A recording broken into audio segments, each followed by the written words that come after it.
পশুর হাটের খবর সরাসরি জেনে নিতে চাই সহকর্মী হাসিবুল করিম বিজয়ের কাছ থেকে।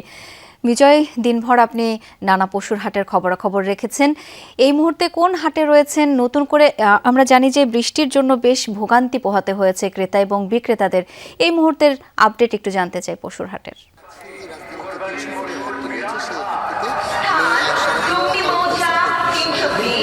আন্ডারে যে সকল হাট রয়েছে সে সকল হাটে বেশ কয়েকটা হাটে আমি ঘুরেছি।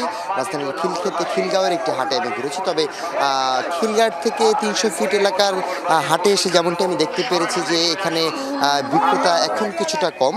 তবে বৃষ্টির কারণে কিছু কিছু জায়গায় আসলে পানি জমে রয়েছে। এই জন্য কিন্তু ক্রেতারা কিছুটা চলাচলে বাধা তৈরি হচ্ছে। ফলে এই হাটে এখন আমি বেলা গড়ানোর সাথে সাথে অর্থাৎ রাত হওয়ার পরে কিন্তু দেখতে পাচ্ছি যে কিছুটা ক্রেতার সংখ্যা কিছুটা কম। তবে যদি বলি শাওন, আমি সারাদিন ঘুরে যেমনটি আসলে দেখতে পেয়েছি যে বৃষ্টি হলেও মানুষের মধ্যে, ক্রেতাদের মধ্যে যে উৎসাহ বা পশু কেনার যে আগ্রহ বা পশু কেনার যে ইচ্ছা, সেটি কিন্তু বেশ দেখতে পেয়েছি এবং তারা কিন্তু অনেক দরদাম করছে, ঘুরছে এবং পছন্দের পশুটি কেনার চেষ্টা করছে। তবে প্রত্যেকটি হাটেই যেমনটি আমি দেখতে পেয়েছি যে মাঝারি এবং ছোট গরুর দাম কিছুটা বেশি, তবে বড় গরুর দাম গুলো সহনীয় রয়েছে এমনটি বলছেন ক্রেতারা। তবে মাঝারি গরুর চাহিদা যেহেতু বেশি, সেক্ষেত্রে মাঝারি গরুর কিন্তু দামও কিছুটা বেশি হাঁকাচ্ছেন।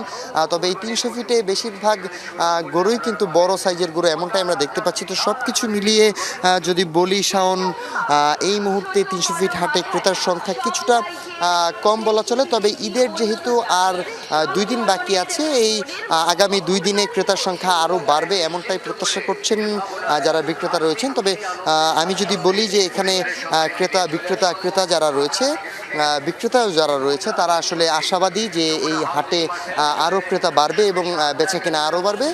এবং এখানে যে গরুর দাম রয়েছে, অনেক ক্রেতার সাথেও কথা হয়েছে, তারা বলছেন যে গরুর দাম এখন পর্যন্ত সহনীয়, তবে আরেকটু কমলে তাদের জন্য একটু ভালো হতো এবং তারা তাদের সাধ্যমতো আসলে কোরবানির পশুটি কিনে নিয়ে যেতে পারত। বিজয়, অনেক ধন্যবাদ আপনাকে।